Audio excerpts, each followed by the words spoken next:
Hello. I was muted. Oh man. Scuff is a lifestyle. Hi, my name is Anzu. I'm having a great morning. Uh, Welcome to the stream. Just me hanging out, talking to myself, but actually not talking to anyone. Yeah, so today we're going to be discussing romantic Christmas movies that will warm your heart this winter. Which I'm not a big fan of the idea of Christmas romance. Although apparently, like, August and September have the highest incident of birthdays, probably because of Christmas. But yeah, I don't really see like Christmas as a romantic thing. It's more like if you happen to be doing, if you happen to be interested in relationships, you should do it whenever you want. That said, Christmas can be romantic, and hopefully these movies will tell us how. There's 42 of them. 42 is a very important number, so let's give it a shot. Christmas movie magic isn't just for kids.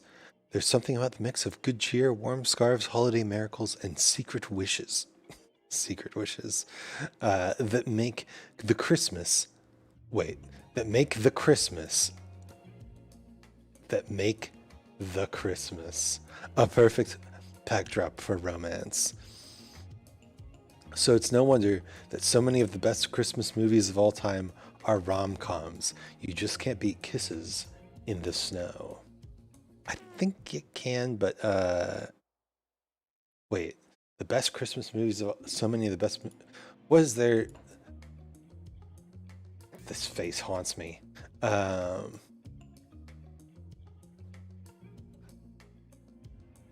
Christmas Prince packs every rom-com cliche you can think of into 90 minutes. That's what they consider a good Christmas movie.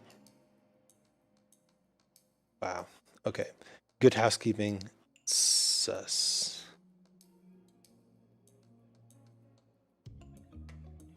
The Holiday. Jack Black's in The Holiday. Jack Black is super cool.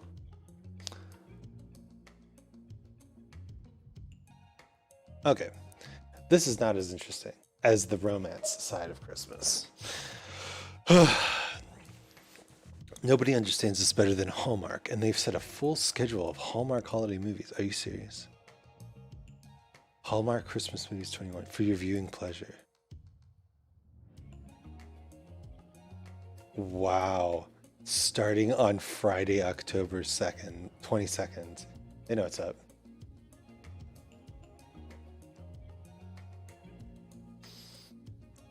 All the way to Saturday, December 18th. They don't go all the way to Christmas. That's interesting. But once you've made your way through the best Hallmark Christmas movies, which they have an article about as well,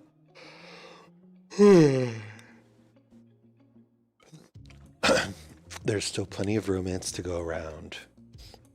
So these are not Hallmark Christmas movies.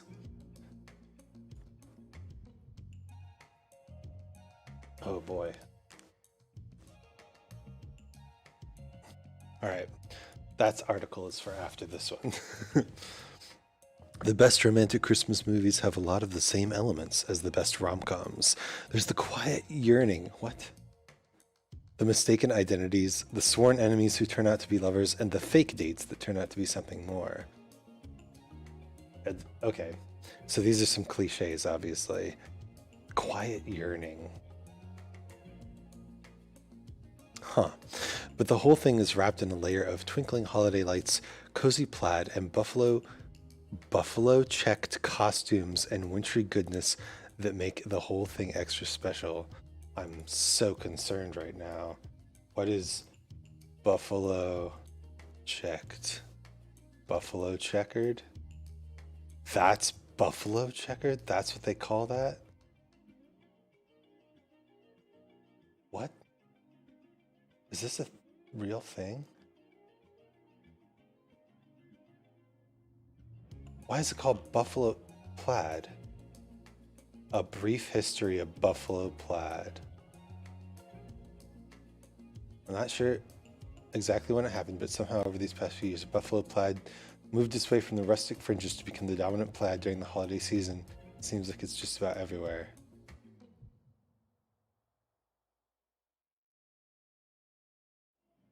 According to legend, according to fabric maker legend and the Scottish Tartan Authority, the pattern was brought over to the US in the 1800s by Jock. What?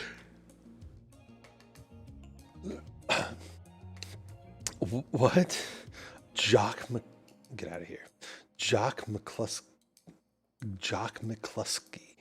a supposed descendant of Rob Roy. Who's Rob Roy?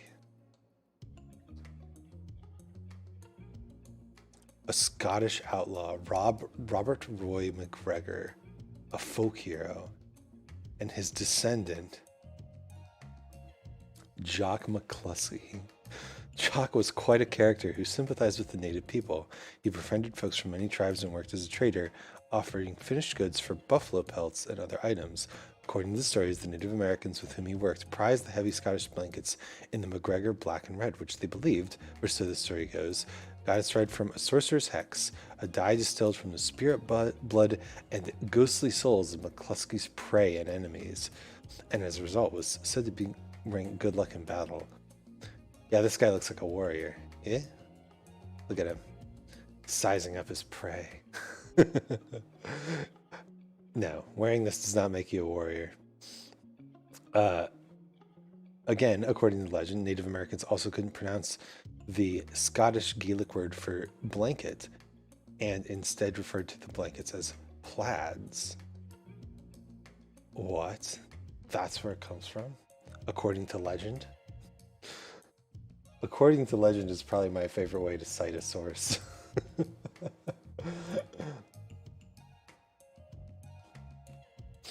You could just cite your sources.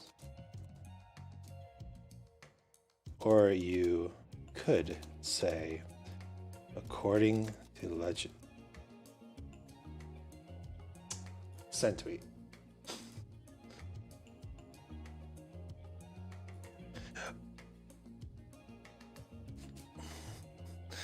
According to legend. Eventually, the buffalo plaid made its way up the northeast.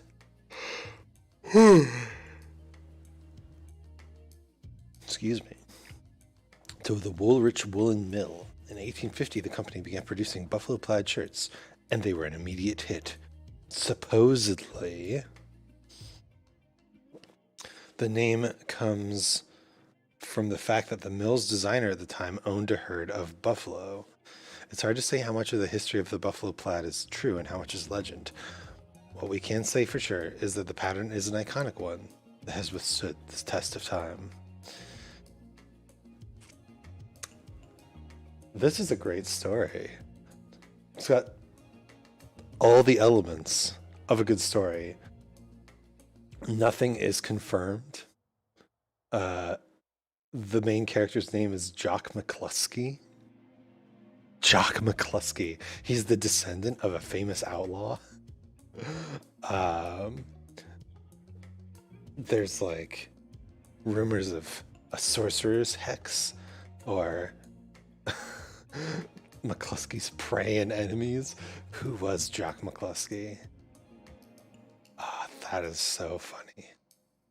No thanks.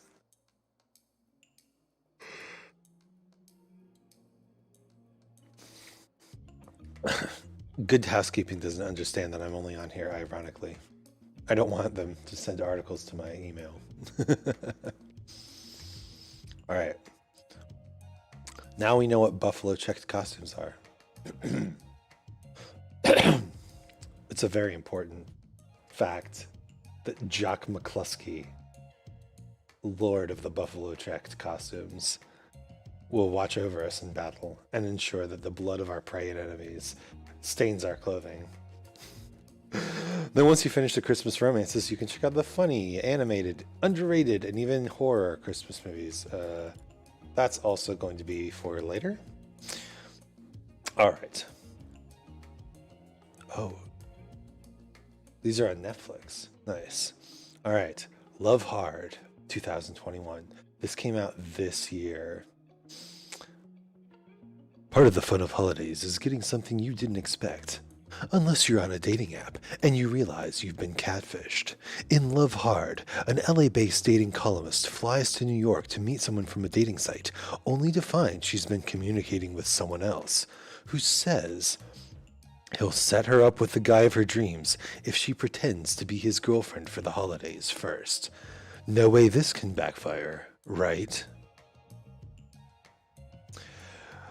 So, the implication here is that the guy who is going to set her up is the main love interest.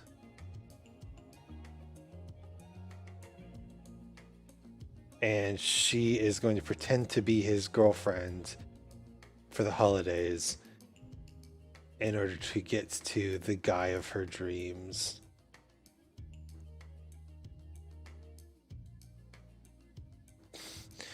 But he was catfishing her. He's not a good person. Why would she believe him? And also, if if she flew across the she's a dating columnist. How has she not heard of like the dangers of meeting people who say they aren't who they are, right? And also, it if he was if she was interested in enough in him to fly across the country, wouldn't it make more sense for him to just say he was who he was? He he doesn't have to pretend that she's his girlfriend. He could just say, "Hey, do you want to join me to my, you know, holiday family get-togethers or whatever?" This seems like a very bad premise. Is this on? It's just 42 romantic Christmas movies that will warm your heart. There's no indication that these are good. Okay, I can accept that. This guy has a face that looks like has been molded out of plastic. A Castle for Christmas, 2021. Ready for ready to get away this holidays? In this film, a writer seeks to escape a stateside scandal by traveling to Scotland, where she becomes intent on buying a castle that has a connection to her grandfather. During the escrow period, she must live with the Duke who owns it. Of course, they start off at odds, but there's still a chance for Christmas magic to do its thing. It comes to Netflix November 26th, so it's out now. So that's the Duke, obviously, and that's the author, and she is involved in a scandal.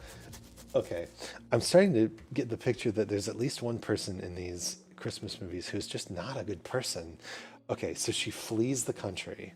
I'm guessing by stateside scandal they mean some sort of like internet thing, because that's how the boomers that make these movies see scandals these days. So she got canceled, and she travels to Scotland, where she finds out there's a castle randomly, and then has to live with the Duke who owns the castle during the escrow period. What a weird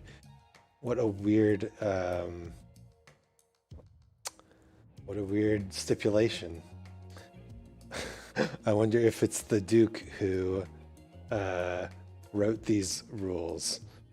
Oh my god. Okay, so super creepy, right? Look at this guy. This is not the what was the Castle for Christmas. Is that Carrie Ewell's? No. Really? Carrie Ewell's? I have to look this up. A Castle for Christmas. Please now. A Castle for Christmas.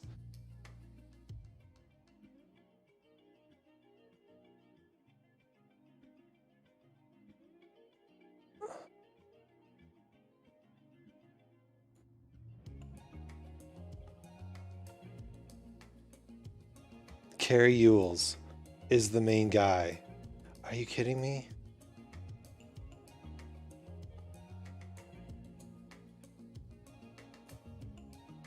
He looks so creepy from that angle. Why? Why? He was so handsome. He just looks creepy now. Look at that. Yeah, he is. Here he is. A Castle for Christmas. Okay. I'm sad now. Carrie Ewells, what have you done? All right. Single All the Way. That's a great title. 2021. The old fake date for the holidays premise. It seems so plausible, yet sets the stage for much hijinks. In this one, best friends Peter and Nick pretend to be each other's holiday dates, but their family has other plans. You can expect pageantry, wine, hunky Santas. Hunky Santas?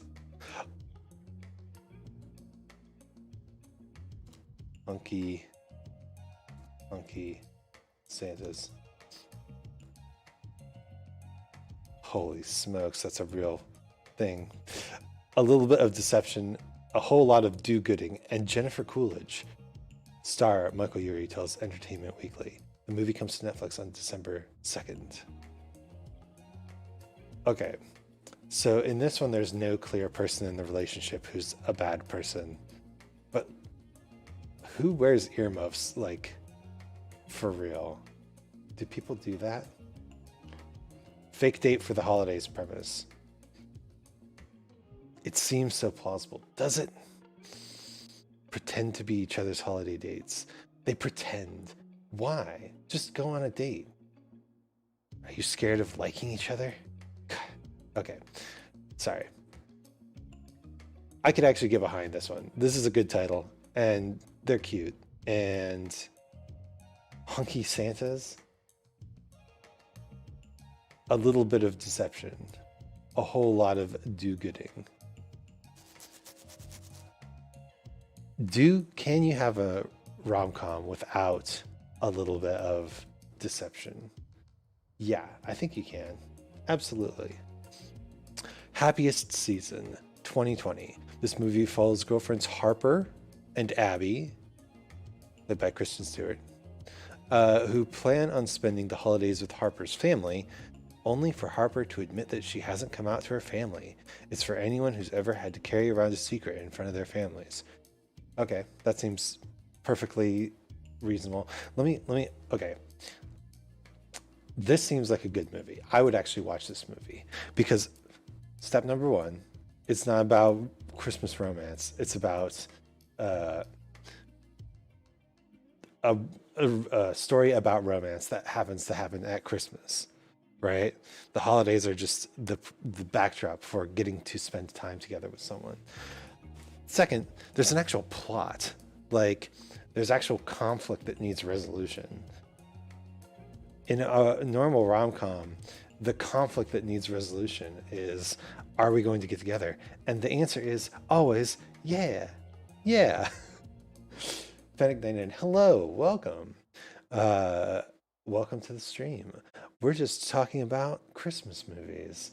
And some of these are just horrible. Did you know that this is Carrie Ewells? This is Carrie Ewells. Look at how scary he looks. He was so handsome in The Princess Bride, and now he's a scary old man.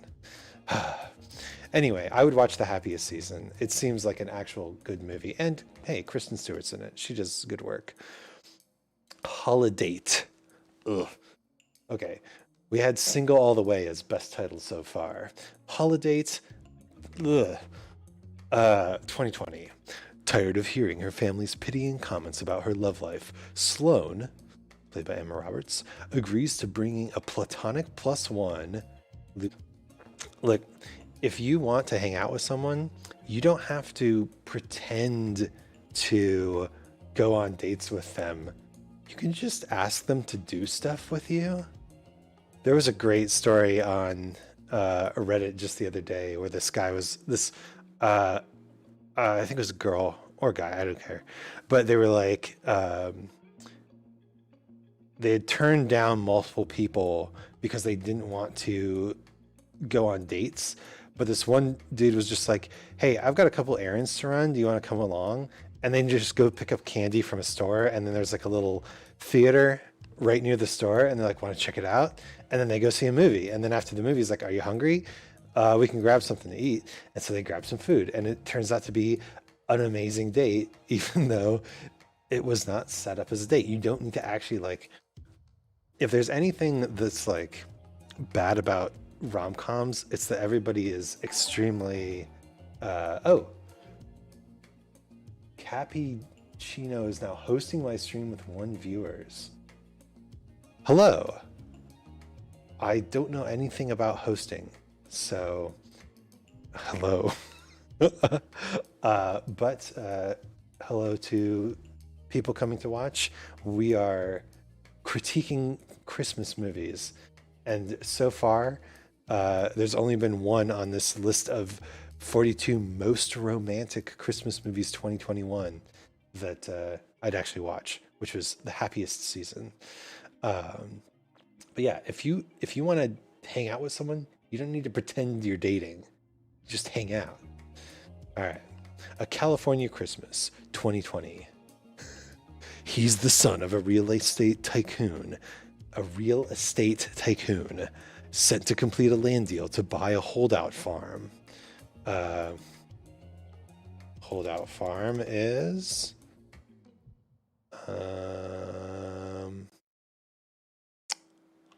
well, that's not helpful. What's a holdout farm? She's the headstrong owner of the dairy farm that refuses to sell. Oh, it's a farm that isn't going to sell? When he arrives, she mistakes him for a new farmhand, and things only escalate from there. If these characters grab you, A California Christmas, City Lights comes out December 16th. What? When the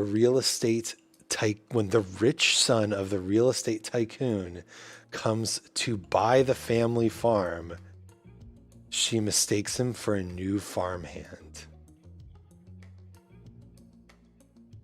She's not very smart. But also, what's the goal here, right? If they get married, then the son becomes a part of the family, and then they own the farm anyway.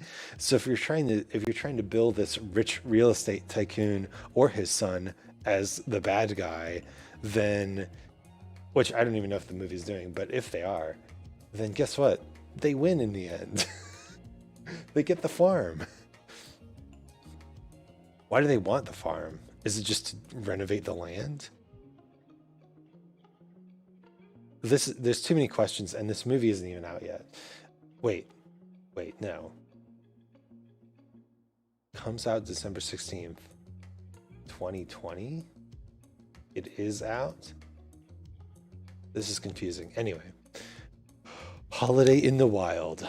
After getting dumped by her husband, ouch, Kate takes their planned second honeymoon by herself, finding a newfound love for life and a handsome pilot on her way. That's oh, what's his name?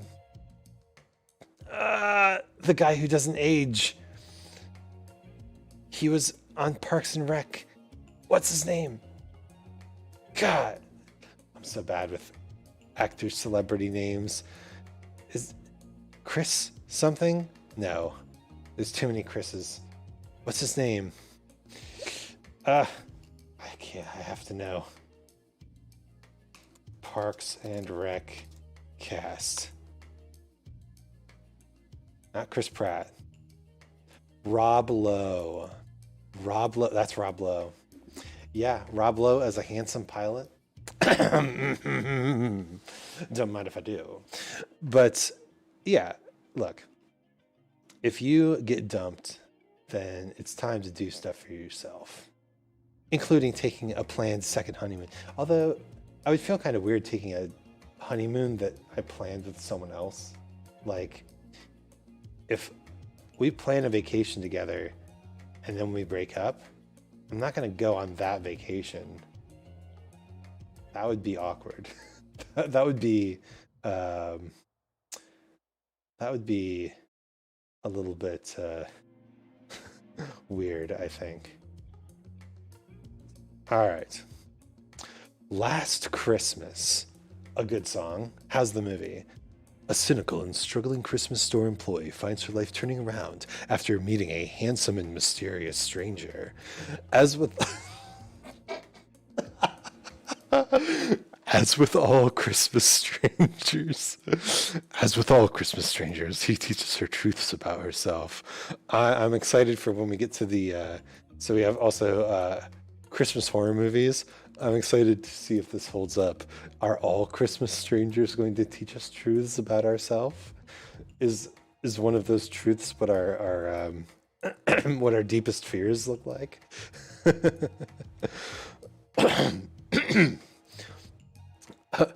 But she is a cynical and struggling Christmas store employee. Excuse me. So this is not just a Christmas story. She's also working for a Christmas store. Gasp. So Christmassy. You think she would be less receptive to people who come up to her being Christmas strangers, but I guess if the stranger is handsome and mysterious, then that gives some points. Holiday Rush 2019. This time, it's a dad who has to learn to stop being so career-oriented and slow down in his busy life to appreciate the little things. In this case, it's a radio DJ who, after being laid off from his station, has to move his 4 kids in with his aunt. He wants to buy the local station there, perhaps with his producer, Roxy. Could sparks develop? The answer is yes. This is a little bit of an interesting one, because normally it's like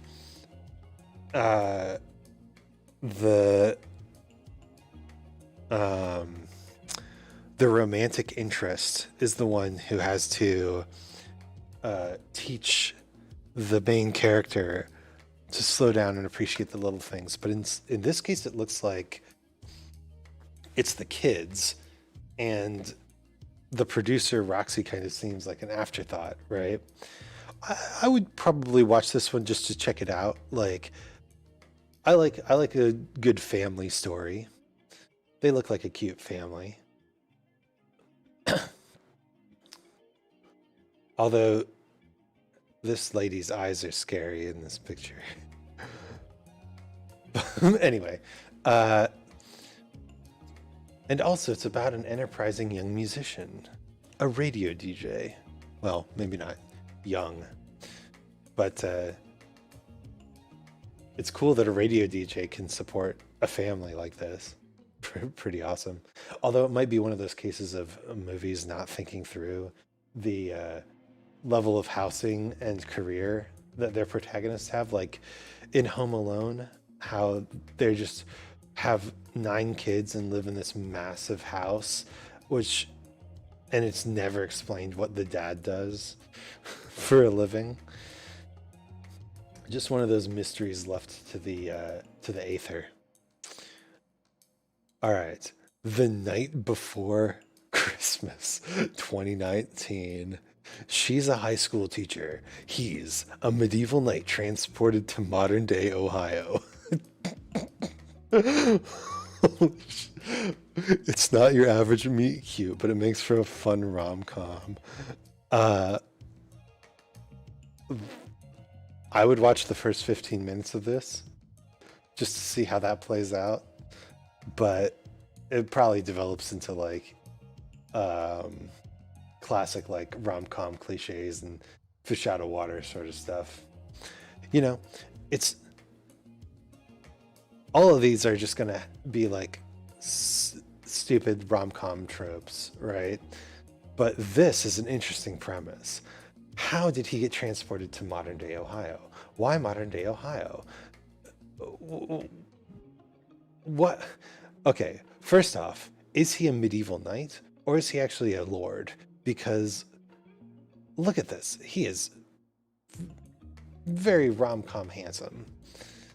He's not a fighter. Look at this guy. If he stabs someone in this movie, it will be all worth it. Anyway, Let It Snow, 2019. This movie follows the intersecting lives and loves of the teens in a small Midwestern town during one snowy day. There are wacky adventures, to be sure, but romance also heats up for some of the ensemble. So kind of like Tales of Ba Sing Se from Avatar, um, but as a Christmas movie. That's not bad. I wouldn't mind that at all. Seems cute. Uh, what? So I've noticed there's so aside from California specifically, it's and uh, New York and LA, right? It seems like these movies happen Midwest America, right? Ohio, Midwestern town. Um, if it's like if you're not in a major city, you're in a random Midwestern town, which uh, also describes the origins of all pop punk bands. So maybe there's some sort of cultural thing going on where in America you can only live in a city or a Midwest town or a ranch, maybe a California ranch. The Princess Switch, 2018. Can't get enough of Vanessa Hudgens. Yeah, sure. Here, she plays both a princess to be and an American baker who decides to swap spots for the holidays after discovering they look like twins. If it hit, if it hits,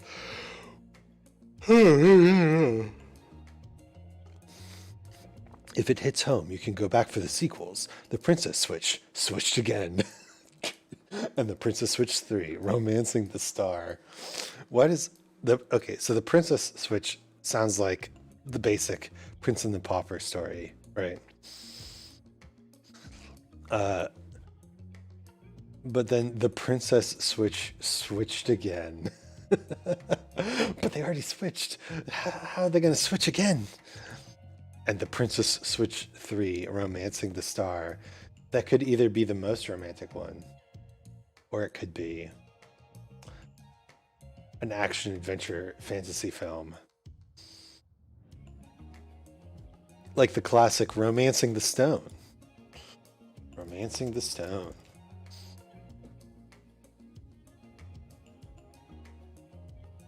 An action adventure rom com. How about that? Featuring Kathleen Turner and Danny DeVito. Yeah, do you want to see Danny DeVito in Romancing the Stone?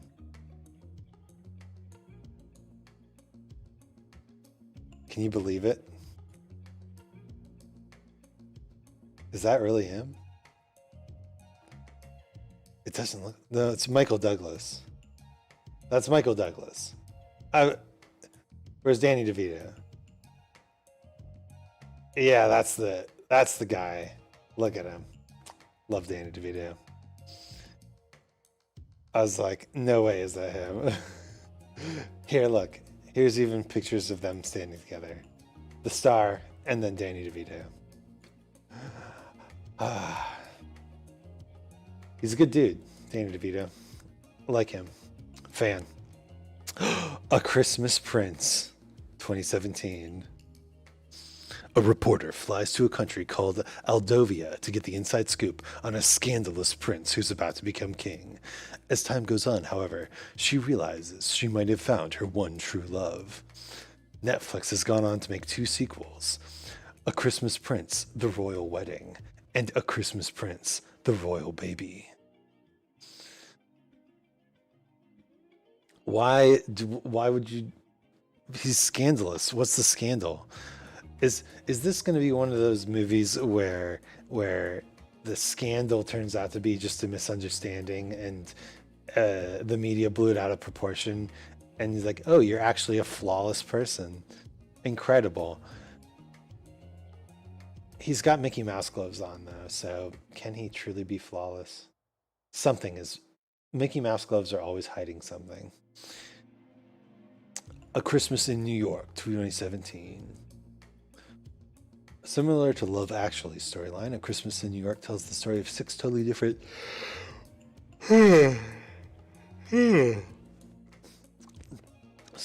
couples celebrating the holiday in a fancy hotel. Each of them are battling their own problems and in the process discovering the meaning of love, family, and happiness.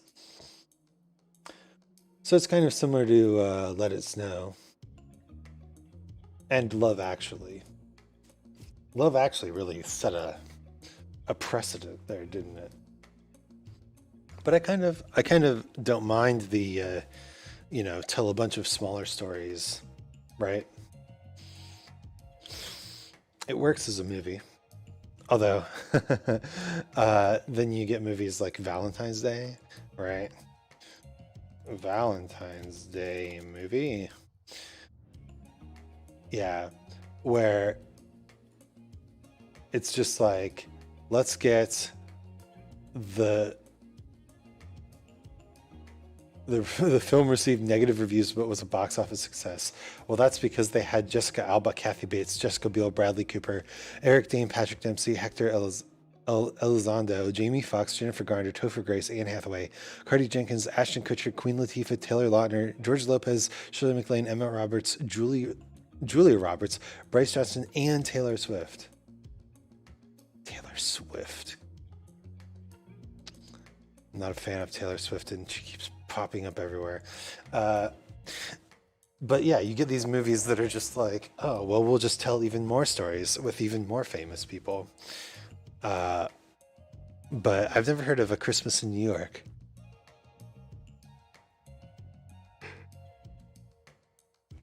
So maybe that means there's less famous people there? Sorry, I am sleepy today. Don't know what the deal is. Maybe my brain just needs more oxygen. A Christmas Inheritance. This photo could be a meme. In order to take over her father's company, a socialite heiress must return to the charming small town where she grew up. It's a classic holiday movie plot, but not an unenjoyable one. This is the most romantic Christmas movies, and they're saying it's not unenjoyable. I feel exactly how this lady looks. Can I save this image? I want to save this image. That's a meme. I'm making that into a meme later. Almost Christmas 2016. This is one of those big overstuffed movies that has a little bit of everything, including romance. The action starts when a man's 4 adult children try to spend a week together, families in tow, under one roof. So I'm guessing this is the man. And then this is all the family. This guy is too goofy for this movie. This guy looks like he's completely done with it. Okay, so this is... I don't know if this is... I would call this the most romantic Christmas movie. It has a little bit of everything, including romance. Is that really enough? All right. I would probably watch this one. I love the matching sweaters, though. Oh my God. I didn't even realize they're all wearing matching sweaters. Hilarious.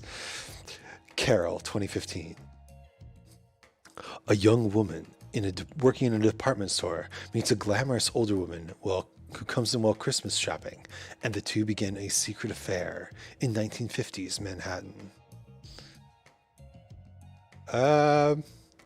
Christmas movie? Maybe. I mean, I'd probably watch it. There seems to be some actual plot going on here. Last Holiday, 2014. What would you do if you were given just days to live? Days to live. I'm doing my best to read these things, but, you know. After she was diagnosed with a terminal illness, Georgia, played by Queen Latifah, jets off to Europe to live her best life.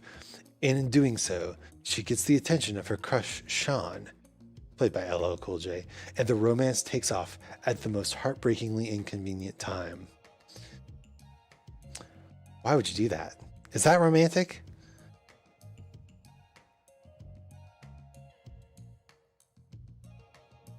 Are they actually a thing? Who's LL Cool J dating? LL Cool J.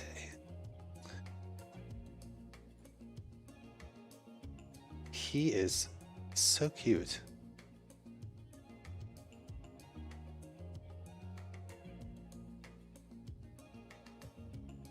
Okay. So he's just acting in this movie.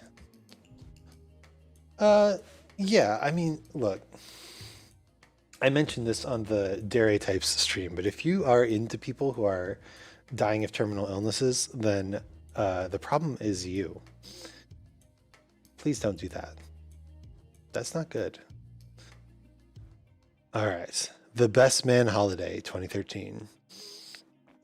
A 15-year college reunion during the holidays has this group of friends realizing a lot about their true colors. And maybe they'll make enemies and fall in love along the way.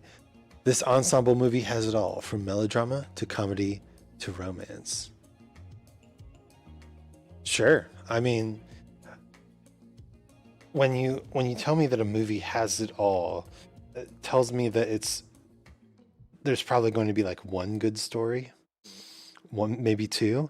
It's like in Love Actually, like a couple of the stories were good, but a couple of them were just like, okay, I guess I get to see Martin Freeman naked. Cool. The Ghost of Girlfriends Past, 2009. Here's a funny take on the classic tale of A Christmas Carol. Celebrity photo Connor, played by Matthew McConaughey, all right, is the ultimate bachelor. But right before his brothers tie the knot, right before his brother ties the knot, something strange happens. All his past girlfriends haunt him and try to get him to discover the reason why all of his relationships failed. Wait a minute. I would 100% watch this movie. Relationship analysis? Yes. Okay, I'm actually just gonna copy this, put that in another tab for later for research. This seems like a good movie. Like, we're not just so many romance movies are just here's two quirky people and look at them like flirt with each other and get together. That's not a plot. There's no conflict. Like, let's talk about the Christmas Prince, right? They have no reason not to like get along with each other. All we know is that he's supposedly scandalous. Cam's little simp. Hey, welcome. Thanks for the follow. We're discussing Christmas movies and potential good ones. So far, there's two. Of all the Christmas rom-coms, we've discovered two. The Ghost of Girlfriends Past. I've never heard of this movie, but it seems really good. So many romance movies are just about getting from point A to point happily ever after. This one actually looks like it like takes on ideas about relationships and interesting things that could happen, right? All his past girlfriends haunt him and try to get him to discover the reason of why his relationships failed. This is an actual like character growth story. I'm into it. I'm gonna watch this. All right. Four Christmases, 2008. Brad and Kate, played by Vince Vaughn and Reese Witherspoon, as you can see here, are an unmarried couple who, the product of two sets of divorced parents, have to attend four different family events on Christmas Day when their plans to go on vacation fail. Will the relationship survive? So this just seems like pretty normal to me. having to like visit all sorts of people for the holidays, for Christmases. Yeah, I've had years where there's been more than that. But again, this is like just let's watch these cute people flirt with each other or, argue, but not argue. What? I mean, I don't know. I'm not into it. Although I will say, Vince Vaughn was really good in Dodgeball. He plays a good, uh, you know, average Joe, everyday sort of guy. So he might be good in this. I mean, but that's more like on his acting than anything else. Reese Witherspoon is just going to be quirky, like quirky do. The Perfect Holiday, 2007. The action in this film begins when a little girl asks a department store Santa, Morris Chestnut, to help her grant the wishes of her divorced mom, Gabriel Union. He thinks he knows just the man to help, too. This is some big brain relationship. Oh my God. What's that, little girl? For Christmas, you want your mom to be happy? Well, I know a guy. Boom, pull off the beard. It's me. This guy's got some pickup tactics. Whew, boy. Don't actually try to do that in real life. It won't work out the way you want it to. The Holiday, 2006. When two women, one from London and the other from Los Angeles, swap places and live in each other's home throughout the holidays, they realize there's more to life than the boy problems they had back at home. Watch when you some transcontinental romance. Watch when you some transcontinental romance. Yeah, I've actually watched this movie. Jack Black's in it. He's a composer, which is the perfect career for Jack Black in a movie and also very relatable. Yeah, and look how young he is at this point. Jack Black nowadays is like Mountain Man Jack Black. This is like, a guy who should have left his college town, but has stayed there a couple years too long. Jack Black, right? He's young. I guess, comparatively. But yeah, this is actually a pretty good movie. Again, it's just a romance. It's like, oh no, they have to stay with these men. They're going to not get along, but then they are going to get along, right? Pretty predictable. But yeah, what more can you ask for, I guess? An actual plot. That's what I'm asking for. I want an actual plot in my movies. Thank you very much. The Family Stone, 2005. This drama features Rachel McAdams, Sarah Jessica Parker, and Diane Keaton, as seen here. When Everett brings home his girlfriend Meredith, when Everett brings his girlfriend Meredith home to meet the rest of his family, complications arise and they question their relationship. Things unfold in a hectic way that only happens around the holidays. She's wearing a Dinosaur Jr.'s shirt, so can't fault super hot Rachel McAdams for that. But I mean, that's fine. Look, you should be nice to your significant other's family. You don't have to actually like them, but you should be nice to them because they're your significant other's family. Even if you don't particularly like them, they're an important part of your significant other's life. So you should be nice to them. If you don't want to be nice to them, then just don't hang out with them. Don't go to the family holiday thing. Say you have your own family holiday thing that is, a tradition and very private and small, and nobody will question you. Probably. All right. Just Friends, 2005. In this movie, Ryan Reynolds plays a man named Chris, an unpopular kid in high school. That is Ryan Reynolds. Fast forward 10 years, and Chris is killing it in the music industry. Maybe now he'll stand a chance with the girl he loves who friend zoned him in high school. What a 2005 movie premise. Um, so let's break this down. First off, uh,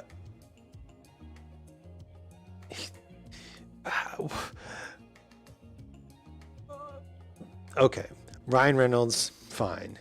He's funny, right? But now he's killing it in the music industry.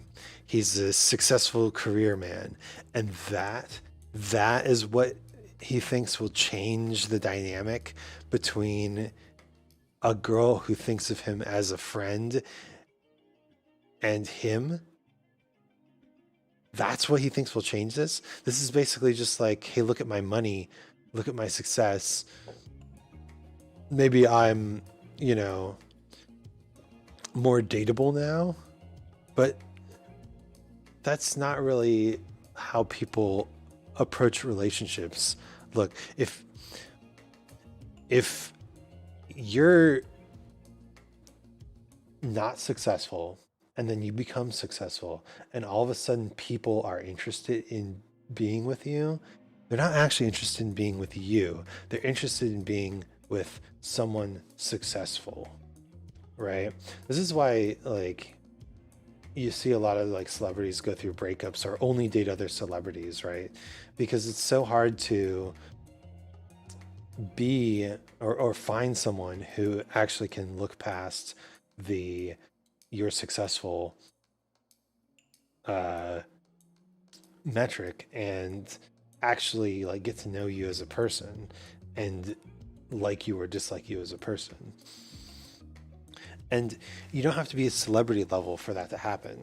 You can just be like the most popular person in your group of friends, right? If you're like the most talkative and charismatic and popular person in your group of friends, then the other people in your group of friends have probably thought about dating you just because you're the most likable person. That's a thing.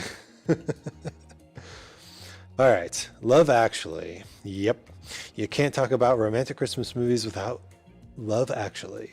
The film chronicles nearly 10 couples' relationships and how they intertwine. It's the ultimate holiday rom-com, and it stars a stacked cast of celebrities like Hugh Grant, Liam Neeson, and Keira Knightley, just to name a few.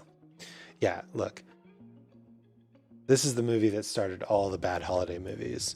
All the movies that are just like, we got 20 celebrities, give us money. As I said, there are a couple good stories in Love Actually, but others are just, let's, watch these people flirt until they get into a relationship, or let's look at Morgan Freeman naked. And yeah, you can be into that, but there are a couple. So we can look up a plot synopsis. Love Actually. Not Morgan Freeman, Martin Freeman. Oh no. I would love to see Morgan Freeman naked. Martin Freeman. Yeah. So there's the Bill Nye who plays a rock and roll legend recording a Christmas version of a song.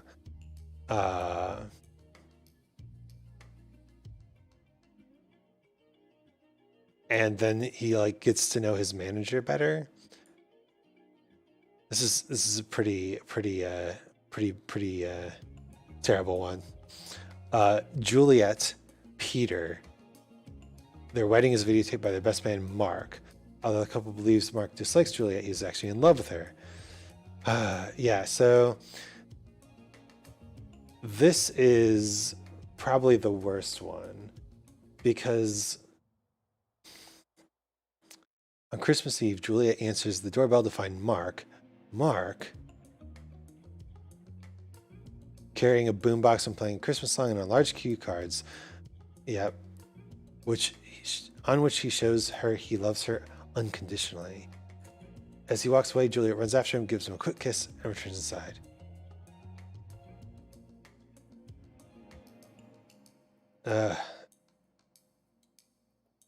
So this is just a horrible story because this wedding, this marriage between Juliet and Peter is like, what's even going on there, right? Nothing. Unless Peter is also into Mark. If that was the case, then all this would make more sense. But I don't think that's how it goes. All right. Writer Jamie is pushed by his girlfriend to attend Juliet and Peter's wedding alone. Oh, yeah, see? There you go. As she is ill. He returns before the reception to check on her, discovering she is sleeping with his brother. Crushed. Oh, God. Jamie withdraws to his French cottage where he meets Portuguese housekeeper Aurelia, who does not speak English. Despite not sharing a common language, they share a mutual extraction. Jamie returns to England, realizes he's in love with Aurelia, and begins learning Portuguese. He returns to France to find her and ends up walking through town with her father and sister, gathering additional people as they walk to her waitressing job. In basic Portuguese, he declares his love for her and proposes. She says yes in broken English, and the crowd erupts in applause. This is a good story. Why can't they all be like this? Like, you know, we've got the motivation of, being hurt romantically, but then,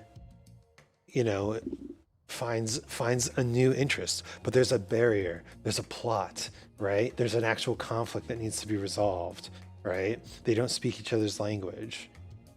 And so it becomes about the trials they face for the sake of each other. That's an actual plot. That's a real romantic plot. Why can't they all be like this? Okay, good story. Also, Colin Firth. What a guy.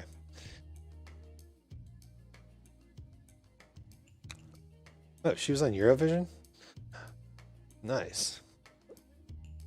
Harry, Alan Rickman. Sad times. Harry is the managing director of a design agency. Mia is his new secretary. He is happily married to Karen, a stay-at-home mother. Mia behaves overtly sexual with him at the office, asking for a Christmas present. Scandal. At the company Christmas party held at Mark's gallery, they dance closely. Also scandal. But what about Emma Thompson? What about Karen?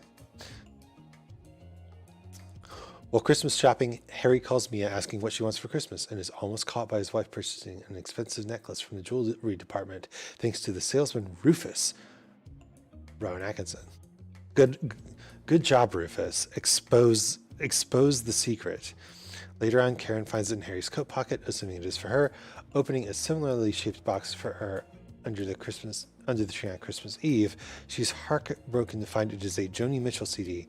Realizing he bought the necklace for someone else, confronting Harry, she asks what he would do if he were her. She feels he has made a mockery of their marriage and her. And that's how it ends. Yeah, well, okay, look, communication is super important. Don't need to tell you that. But if you're flirting with someone, try not to make it your new secretary. It's you're working with that person, You're gonna have a office affair. It's just gonna cause problems. Also, you're married. Discuss things with your partner. It's okay to have multiple partners, but you got to be upfront about these things. David and Natalie. Karen's brother, Karen's brother David, Hugh Grant, is the recently elected Prime Minister. Oh wow, connections. Natalie is a new junior member of the household staff at 10 Downing Street, which is the official residence and executive office of the First Lord of the Treasury, usually also the Prime Minister. Ah, I didn't know that. During a meeting with the U.S. President, played by Billy Bob Thornton, they come across Natalie and the President making some inappropriate comments to David about her. Uh, wait, who's they? Karen's brother? I'm so confused by this sentence. Anyway, later, David walks in on Natalie serving tea and biscuits to the president, and it appears that something untoward is happening. Okay. So basically, the US president is a bad person. David is caught up in a bad person. David has a misunderstanding. This is just classic bad rom-com. Like, Natalie seems embarrassed, and the president has a sly grin on his face. Why is the US president so pervy? At the following joint press conference, David is uncharacteristically assertive while taking a stand against the president's intimidation techniques. Well, I can't say it's the first movie that has the US president as the bad guy.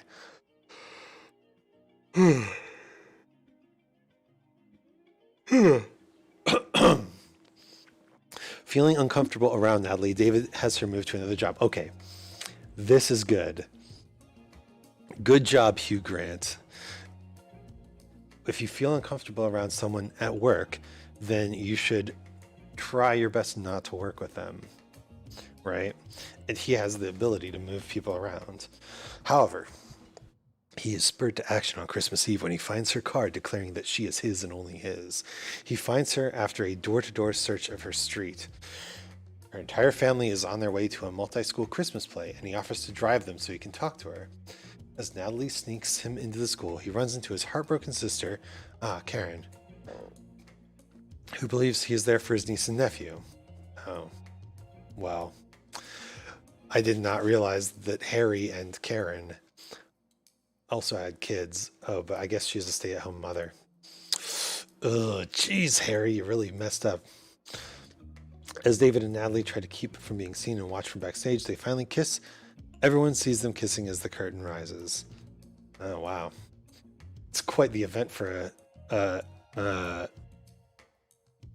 school Christmas play. The Prime Minister is kissing behind the curtain. It's kind of hilarious. All right, so I like this part of the story. Like, they separate each other work-wise and then end up being still attracted to each other enough. Also, why is this cut off here? It's not cut off that much, but it is definitely cut off.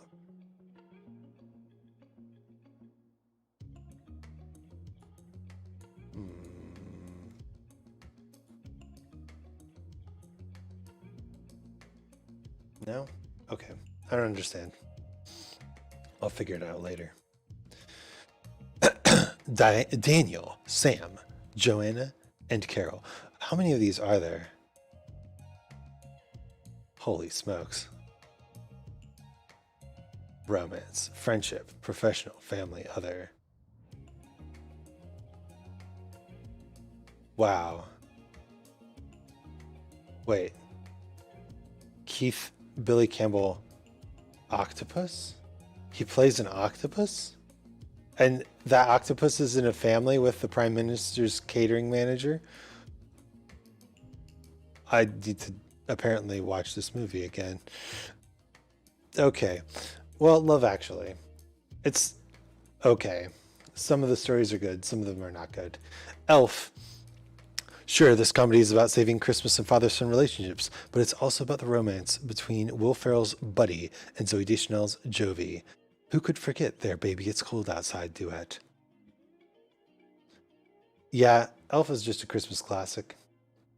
2003, still classic. I watch this movie every year. It's great. I actually don't think that the romance is that much of a selling point. It's just another way that Buddy comes to terms with the differences between the human world and the elf world. It's the romance serves a story function. What? They don't even focus all that much on the romance. It's really more about Buddy's understanding of the human world, which is more exemplified through his relationship with his dad, but his relationship with his mom and brother, and even, you know, the other people in the story, like they all contribute to the growth of the main character. Like a real story, maybe. I don't know. All right. How many more are these? There's quite a few. We're just over halfway, I think. About a Boy, 2002. Based on the book by Nick Hornby. About a Boy. About a Boy follows a carefree bachelor named Will, who joins a single parent support group to meet women, only to befriend the lonely son of one of the members. Will his deception ruin his relationship to the family? In addition to taking place at Christmas time, About a Boy has another holiday twist. Will is independently wealthy because he lives off the royalties of a super popular Christmas song written by his father. Interesting. So this seems to be about Will, his growth as a person. Yeah, I could see that. I could see that being a good movie. A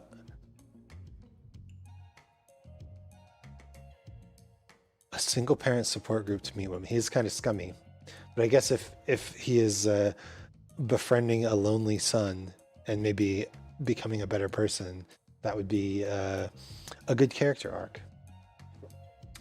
Through the mind of children, we find joy again. Something like that. I don't know. Bridget Jones' Diary, 2001.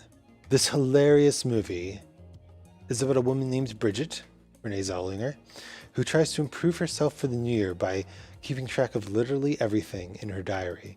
Who can't relate?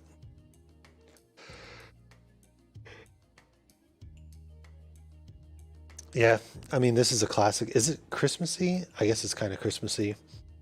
It's more New Year's-y. Um, but yeah, a character going through growth. Wow. You know, I'm kind of not surprised. This list seems to be in descending date order, right? These were 2021, and then we're all the way down to 2001 now. It's not surprising that the movies are getting better as we go, because you know these are the ones that have stood out over time. Let's keep going. Serendipity, 2001. John Cusack and Kate Beckinsale star in one of the most fantastical, hopeless romantic type movies. Two people meet one night, think they'll be together forever, and then proceed not to see each other for 10 years. But that's not where the story ends. Will fate bring them back together? Yes. I've actually heard that this movie is pretty flimsy on its premise. Like, how they get back together is not that believable. But I guess it doesn't really matter, does it? It's probably cute.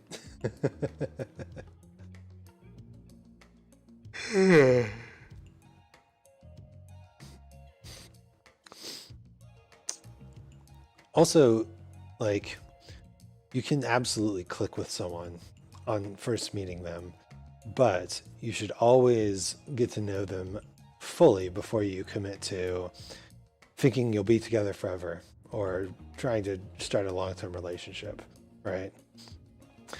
I've met a lot of people who I click with, and it turns out that we are good friends, right? It turns out that we just end up being like, you know, sharing a lot of the same TV shows and movies, and you know, that's perfectly fine. But if you're going to actually like start a relationship with someone, you should probably like, I don't know, live with them a little bit, or know how they like handle stressful situations. Not just, you know, oh wow, we like every single book exactly the same. or movie or whatever, right? 2000, The Family Man. It's Nick Cage. In a twist on It's a Wonderful Life, The Family Man follows a businessman named Jack who gets to experience... Oh, there's a bug in here. Gah. Gets to experience what his life would be like if he stayed with his college girlfriend instead of forging ahead with a pressure-filled career. It's the type of movie that makes us look back on all our life choices. All right. It's a Wonderful Life. Good movie. It's, again, about a character who faces conflict. So this is probably also good. I don't know. Why is it just, it takes place at Christmas? Look, I hate to be the bearer of bad news here, but movies that take place at Christmas are not necessarily Christmas movies. Die Hard is not really a Christmas movie. It just takes place at Christmas. I know it's funny and ironic to say it's a Christmas movie, but it's not about Christmas. It's not on this list because it's also not a rom-com. The Preacher's Wife, 1996, the remake of the Cary Grant movie The Bishop's Wife. This film is about a guardian angel, the charismatic Dudley, who comes to help a preacher who is losing control of his church. As Dudley helps the preacher, he also starts to fall for the preacher's wife. Wait a minute. What? I mean, Denzel Washington and Whitney Houston, sign me up. But a guardian angel comes to help a preacher and falls for the preacher's wife. What? And it's a remake of a movie called The Bishop's Wife, so it's even like higher up the chain. Jiminy Christmas. Okay, this just seems like a creepy movie. A creepy movie premise. But there's attractive people in it, so all's forgiven, I guess. While You Were Sleeping, 1995. When Lucy, Sandra Bullock, saves her crush from getting hit by a train, nice, he ends up in a coma and somehow gets mistaken as her fiancé at the hospital. That's already wild. Then in another chaotic turn of events, she realizes she's falling for his brother instead and deeply enjoying his family. How's that for a holiday dinner dynamic? Well, seems like there's no conflict here. You can be with the brother because you were just had a crush with the original guy. And the hospital thinks that you're the guy's fiance, but that's just a misunderstanding. This seems like a pretty non-movie. Yeah, just one of those movies like, oh, flirt, flirt, flirt, flirt, and the people you think get together got together. Not interested. All right. All right, we're starting to get into older movies here. When Harry Met Sally. Here, Meg Ryan and Billy Crystal play Harry and Sally, two friends trying to figure out whether men and women can ever just be friends. The answer is yes. The movie's soundtrack even features a few of the best love songs and Christmas songs, like It Had to Be You and Winter Wonderland, just to name a few. Yeah, look, men and women can absolutely be friends. There's so many like bisexual and pansexual people who are just friends with people who they could be attracted to, right? Can men and women ever just be friends? Yes, of course. Do you not know how friendship works? I hate that premise. All right. The Apartment, 1960. Wait a minute, these are out of order. In the Best Picture winner, Jack Lemmon plays Bud Baxter, a guy who gets ahead at work by letting his philandering boss use his apartment for their affairs over the holiday season. Things become complicated when he starts to have feelings for one of the mistresses, Fran, played by Shirley MacLaine. This sounds like a bad movie about bad people, but it is a Best Picture winner. So maybe it's a good movie about bad people. But I wouldn't put it past Hollywood to give the Best Picture movie to not a great movie, especially in 1960. Come on.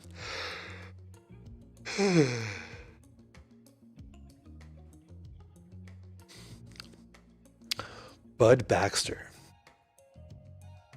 and Fran. Maybe it's a classic. This is one of those ones where it's like it stood the test of time, obviously, and it won Best Picture. So even though the premise seems kind of skeezy, you probably want to watch it, right? Just to see. Babes in Toyland, 1961. Fairy Tale and Mother Goose characters run amok in this movie, making for lots of antic action. But the central story also revolves around the romance between Mary Contrary and Tom Piper. Or if you prefer, there's a 1986 version with Drew Barrymore and Keanu Reeves, along with the 1934 Laurel and Hardy classic, which is less romantic. Seems like just more of a comedy with romance thrown in. Is this really most romantic Christmas movies? Is this really most romantic Christmas movies? Come on. White Christmas.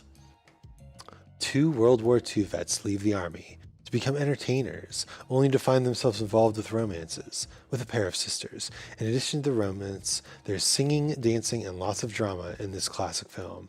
Okay. This has Frank Sinatra in it, I believe. I've watched this one multiple times.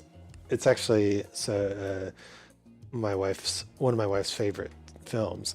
It's not actually all that about the romance. Yeah, they end up together, but it's like just like about halfway through the movie, they're like, "Well, you interested in making out this Christmas?" And they're like, "Yeah, sure, sounds good. Well, I'll make out with you. She'll make out with him." But the actual story is about their retired commander from the war, and them throwing a big Christmas party for him, and him appreciating the good things in life again. So selling White Christmas as a romance movie is just not really. Don't see it. Scrooge. Most people remember the ghosts in Tiny Tim in A Christmas Carol. Oh my God. Blah, blah, blah, blah. Most people remember the ghosts in Tiny Tim in A Christmas Carol, but it's Scrooge's failed romance to his fiancée, torn apart because of money, that really tugs the heartstrings. There are many versions of this relationship put to screen, but the one between actors Alastair Sim and Rona Anderson is one of the best. Alastair is such a good name. There was a Spider-Man villain named Alastair Smythe, and I was like, God damn, this guy has a cool name. Yeah. This is just a random moment of romance in an otherwise movie about not romance. Yeah, at this point... Okay. Well, there's only a few left, so let's read them. But at this point, they're just naming classic Christmas movies that happen to have a little bit of romance in them. Not what I was expecting. It's a Wonderful Life, 1946. One of the best Christmas movies of all time. It's a Wonderful Life uses the story of George Bailey to show how communities are connected and how one person impacts so many lives. But don't forget that George and Mary have an all-time great movie romance, too. Can you really call it a romantic movie if you have to say, don't forget about the romance? It's in there, I promise. The Holiday Affair, 1949. It's a classic Christmas love triangle. A woman, played by Janet Leigh, has to decide between the successful lawyer, Carl Davis, and someone rougher around the edges, Robert Mitchum. Robert Mitchum. But she has to decide by New Year's Eve, since she has plans to marry the lawyer that day. Oh no, you ruined it with that sentence. It could have been a classic like good guy or bad boy. but you already have plans to get. You already have plans to get married. You already have plans to get married. Discuss things with your lawyer. The lawyer you plan to marry. Seriously. This is actually just an awful plot. Who is that? Is that Robert Mitchum? That's Robert Mitchum. That's the guy who's rougher around the edges. I guess compared to a lawyer, you can still wear a suit and be rougher around the edges. Look, he's got a glass of an alcoholic beverage. So rough around the edges.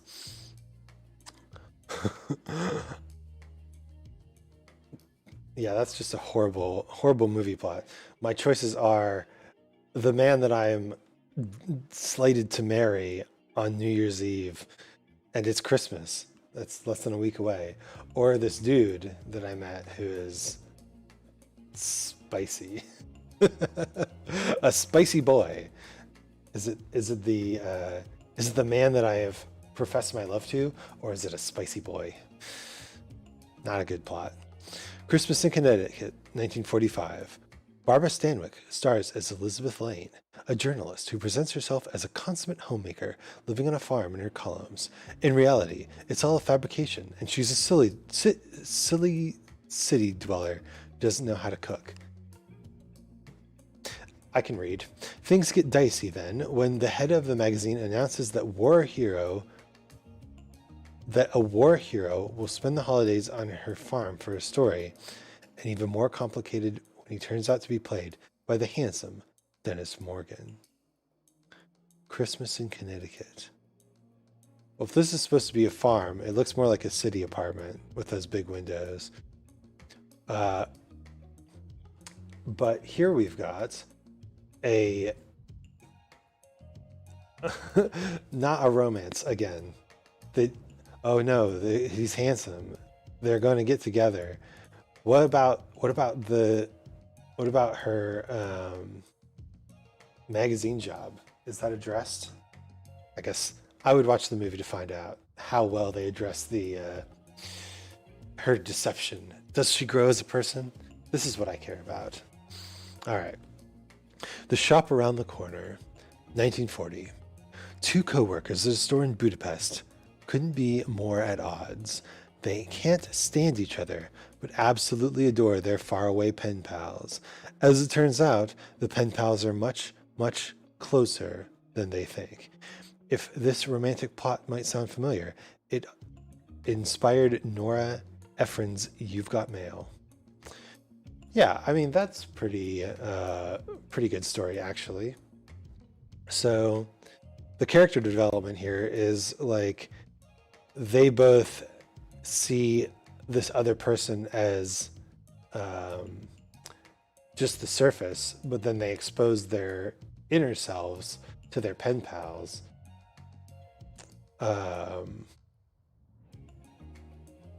And they learn how to see past the exterior, right?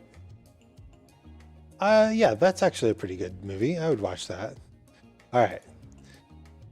25 horror Christmas movies. Wait a minute.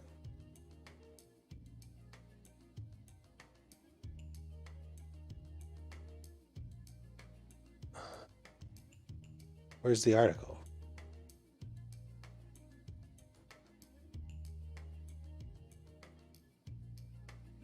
Ooh, view gallery. Okay. The Lodge. This movie doesn't have a ton of Christmas cheer, no Santa, no elves, but is incredibly chilling. So it's not a Christmas movie. It just happens to take place on Christmas break. Black Christmas. You can actually choose between 3 versions of Black Christmas.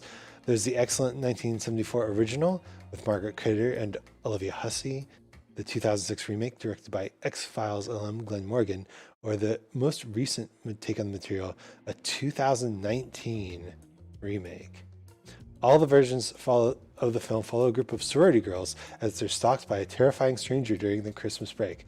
But we learned that Christmas strangers always teach us something about ourselves that we didn't know. Christmas Stranger.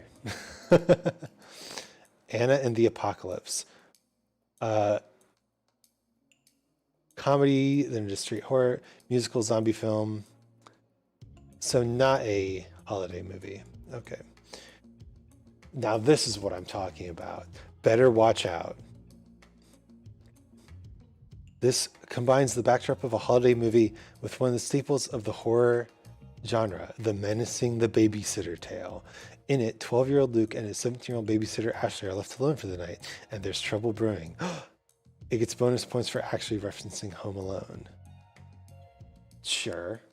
This is an actual, like, Christmas movie, right? Christmas horror movie. Mercy Christmas. What? In this horror comedy, a man named Michael can't believe his luck when the woman of his dreams invites him over to her family's Christmas dinner. What she didn't tell him? He's the one on the menu. The dream woman is also related to Michael's boss. There might be a not so subtle metaphor about how capitalism chews up its workers. What? I'm into this. Okay, Mercy Christmas. Another one to put on the list of movies I'll actually watch later. Nice. Krampus. Yeah, this is an actual Christmas movie. If European folklore is to be believed, those on the naughty list should look out for Krampus, a half-goat, half-demon who punishes bad children this Christmas season. This tongue-in-cheek horror movie follows a dysfunctional family who have to survive a deadly Krampus attack. Adam Scott is in it. That's all you need to know. This one is actually pretty memey. A lot of people were talking about it when it came out, but yeah, I heard it wasn't bad. A Christmas Horror Story. The year 2015 was a banner one for the Krampus. The terrifying creature also appears in this 2015 anthology film, which tells a collection of intertwining spooky stories that all take place in the same town on Christmas Eve. Why does this look like fucking Christmas Lord of the Rings? This isn't Santa, this is just Gandalf. Rare Exports, A Christmas Tale. If you don't mind watching a horror movie with subtitles, okay, you'll definitely want to add this dark Finnish film to your Christmas watch list.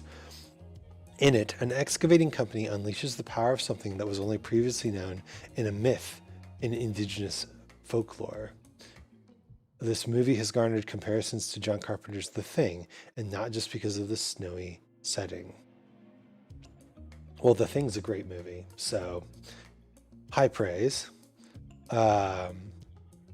Is The Thing that the power of something? Is it the power of Christmas? Although, look, this Santa has like weird teeth. You see the teeth right here? That's really weird. Saint. Wait, what if instead of a kindly old man, Santa Claus was a bloodthirsty, murderous bishop? That's the reimagining you can expect from this Dutch horror comedy, also subtitled, which says that Santa Claus turns evil when St. Nicholas Day coincides with the full moon. Werewolf Santa, werewolf Santa. The children. What is this skull here, like actually on the poster? Krampuses, again, crazed Santas. We all know the real monsters around children's Christmas season are the kids. Watch the children to find out what happens when kids become infected with a sickness that makes them turn against their parents during Christmas vacation. Okay, so once again, Christmas is just an excuse to have the parents at home. Wind Chill. Well, very similar posters. Emily Blunt stars in a chilling story about a college-age woman and her classmate who become stranded on the side of a snowy remote highway when they're driving home for holiday break. She starts to see a menacing figure, always accompanied by the song Rockin' Around the Christmas Tree. Is he really out to get her, or is the cold just making her see things? Now, this is a Christmas stranger, so we've learned that Christmas strangers always have something to teach us about ourselves that we never realized. Uh, the fact that it's always accompanied by "Rocket Around the Christmas Tree" is uh, pretty funny. Also, the tagline for this: "A road many have traveled, but few have escaped."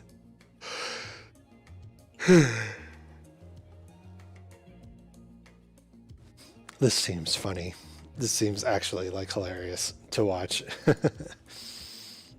Inside, called "À l'intérieur" in its native French, subtitled. Inside is one of those movies that does more with less. The premise is simple. A recently widowed woman named Sarah is scheduled to give birth the day after Christmas. As she waits home alone on Christmas night, another woman shows up, desperate to get inside Sarah's apartment and retrieve her baby. Even though the movie is just two women in one location, those elements are wrung for maximum terror. And an English language remake came out. That sounds like an actually interesting little setup. Nothing to do with Christmas, but you know. P2. You think working on Christmas Eve is bad? Try being the last one to head out of the office that day, only to find that a deranged parking attendant won't let you leave. Worse yet, he's played by the creepy Wes Bentley. Who's Wes Bentley? He's creepy?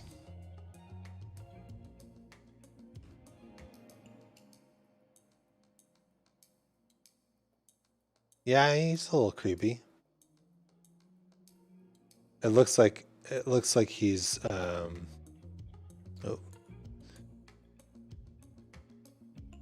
looks like he is definitely a little creepy.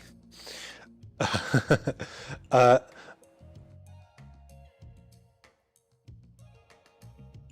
I mean, again, not a Christmas movie. The Gary Busey is the ginger dead man. Evil never tasted so good. Think of this as child's play with a seasonal twist. A serial killer's ashes are mixed with gingerbread dough, forming a sentient, living cookie man bent on revenge. Gary Busey plays the killer cookie. It was all worth it just to discover the ginger dead man. Alright, that is also going on my list of movies to watch. Amazing. Dead End. A family tries to take a shortcut on their way to their Christmas Eve dinner, which turns out to be a grave mistake. Some supernatural paranormal things seem to happen, but the true horror might be extended time spent in close quarters with family. Not really a horror movie then, eh? Jack Frost. No, not the beloved Christmas cartoon about a snowman who's got a jolly soul. And no, not the heartwarming tale of the same name that stars Michael Keaton. This take on Jack Frost follows a serial killer, named of course, Jack Frost, who is transformed into a malevolent, sentient snowman. On the spectrum, this one falls more on the campy, ridiculous end, especially when you consider that Frost uses his carrot nose as a weapon. I've got such a soft spot for bad horror movies. I gotta watch that one too. The Day of the Beast.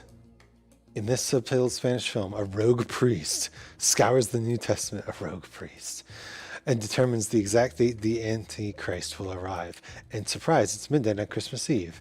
He tries to do as much evil as he can that day, enlisting a heavy metal Satanist and a TV psychic to help him, hoping that he can sell his soul to the devil and prevent the apocalypse. That almost sounds like a comedy. The Nightmare Before Christmas is not a horror movie. This Tim Burton favorite might not be especially spooky per se, but we'd argue that the way it perfectly blends all things Halloween with all things Christmas totally earns it a spot on this list. Finally, a film you can watch with the kids. I mean, there's nothing wrong about this statement, but also not a horror movie. You made it through Halloween, now try and survive Christmas. Silent night, deadly night, he knows when you've been naughty. The 70s and 80s were boom times for Christmas slasher movies, and this series is no exception. In the original Silent Night, Deadly Night, a 5-year-old boy is traumatized by the murder of his parents by a man in a Santa suit, only to grow up and do the same, going on a killing spree while dressed as Saint Nick. Oh my god. The film has gone on to spawn 4 sequels and a remake.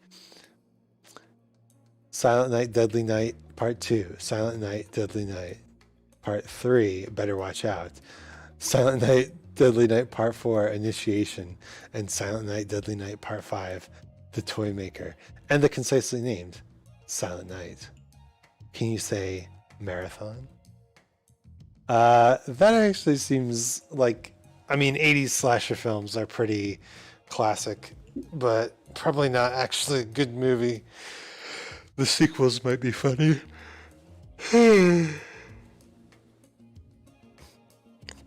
This seems kind of hilarious.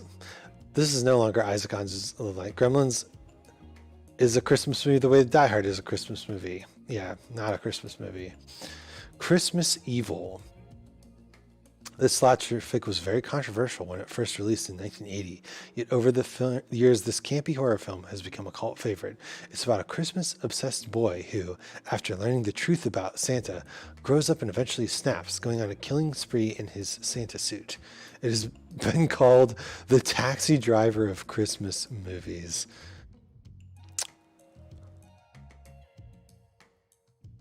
Huh.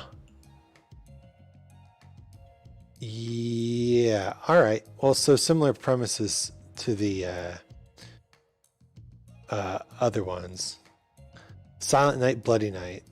Not to be confused with Silent Night, Deadly Night. This is one of the more gothic spooky tales about a man who inherits a mansion that was once an asylum and wants to sell it. A lawyer travels up the house to handle the sale, but a string of locals end up dead, and the murders have something to do with the history of the house. Huh. Again, how is this a Christmas movie? Tales from the Crypt. No, not the HBO show, the British anthology horror film. Not all of the 5 segments have to do with Christmas, but the one titled And All Through the House centers around a Christmas Eve murder. A woman kills her husband only to hear that a killer is loose in the area. She spots him outside wearing a Santa suit naturally, but can't call for help without exposing her own crime. Again, not a Christmas story. Dead of Night. So it's another anthology, The Christmas Party. In it, a young girl plays hide and seek at a holiday gathering, only to find more than she bargained for. Okay. The Curse of the Cat People. Wait a minute. A sequel to the excellent Cat People, which really should be watched first to understand this one. The Curse of the Cat People follows a man named Oliver and his new wife Alice, who move out into the suburbs after the events of the last film and had a 6-year-old daughter, Amy. But Amy is lonely and withdrawn, and around Christmas time, she wishes for a new friend, and her wish is granted, though not in the way she intended. What the heck?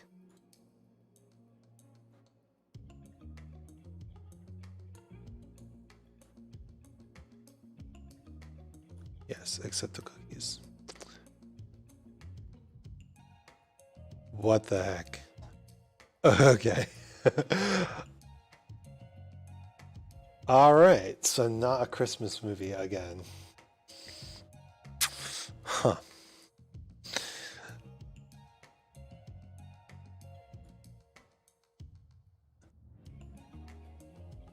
And then there's the 35 best Hallmark Christmas movies, which I'm actually curious what the top Christmas movie is. A Royal Christmas. Picture this. You're preparing to spend the holidays with your boyfriend, who's just told you that he's heir to the throne of Cordinia. That's this movie in a nutshell. Just throw in a disapproving potential mother-in-law, a meddling ex-girlfriend, and a glittery ball gown. It's truly Hallmark at its finest, especially since Lacey Chabert takes the lead. Yeah, I've seen her in a ton of movies. Look at these generic movies. uh, yeah, I have no idea why people like those Hallmark movies. It's basically everything I don't like about um, rom-coms. It's just happens to be at Christmas. The story is just, will they get together? The answer is yes. And yeah, not actually a storyline, just a predetermined thing. Kind of silly. But anyway, I got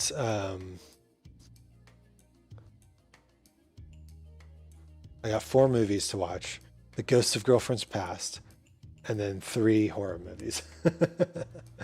So maybe Ghost of Girlfriend's Past watch together. That'd be fun. Uh, we'll see. But for now, I've been streaming for quite a while. Uh, I think I'm going to call it here. Thanks for everyone who stopped by. Uh, it was fun talking about Christmas movies. I like Christmas movies, the good ones anyway, like Elf. I like Elf. That's the best Christmas movie. And I will catch you next time. So long, farewell, good night.